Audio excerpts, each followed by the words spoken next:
The Son of Man is still on high. The Son of Man is still on high. Prayer is not Jesus, give me this, give me a car, give me a job, give me this one, give me that one, and blah, blah, blah, and all that. No. Give me power, give me anointing, this and that and all. No. Jesus is the complete package of everything. Jesus is the complete package. Christ is the complete package.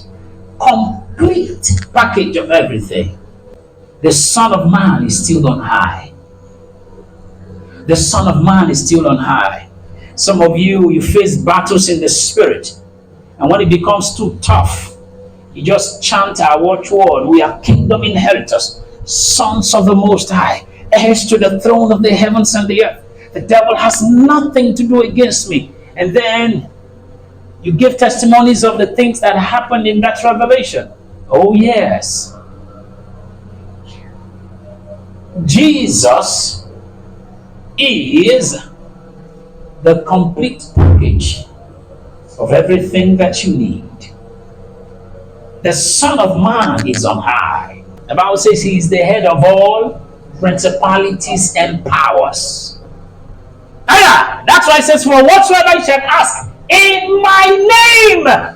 I've told you that in my name is not in the name of Jesus. In the name of Jesus. No. There are sometimes the Holy Ghost can move you to chant Jesus 1,000 times. Yes. That is as led by the Holy Spirit.